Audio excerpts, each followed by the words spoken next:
Modern social life functions as an attention economy.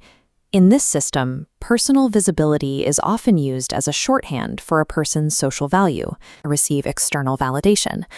But there is a group that abstains from posting entirely.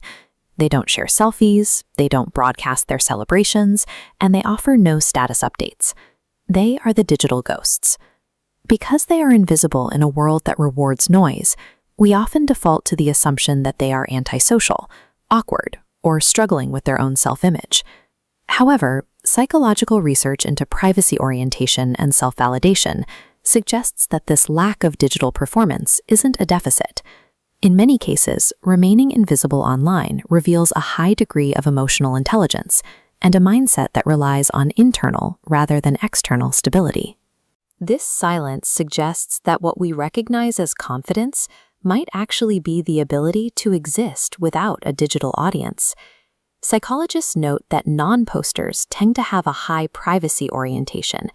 They treat their personal life as a controlled space, prioritizing their own mental boundaries over public access.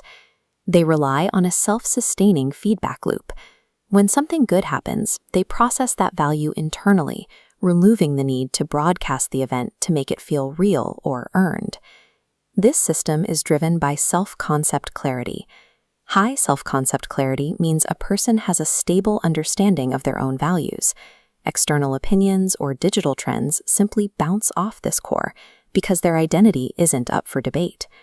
This stability makes them less likely to compare their lives to others or chase the fleeting validation of a trending post.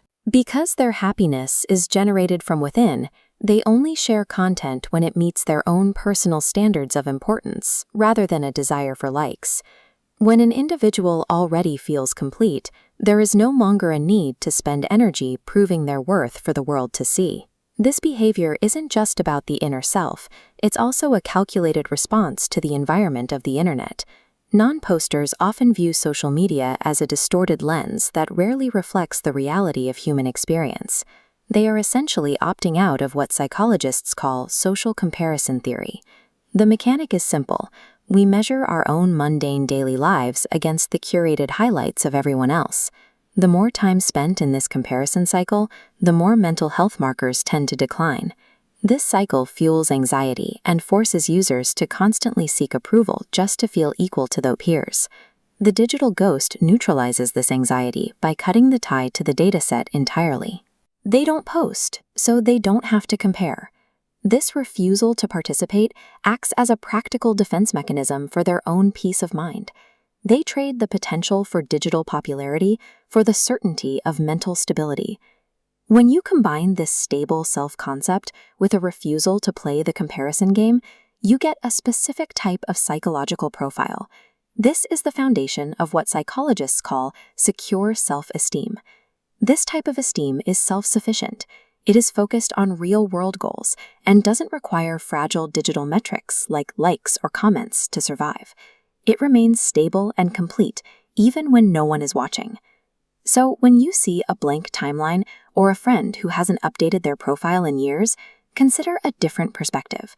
These people are often the most grounded and self-aware individuals in a network, precisely because they aren't looking for the network to define them. Real confidence doesn't need to make a noise. The most significant psychological power is the ability to exist in a world without needing to be seen by it, to feel seen by yourself.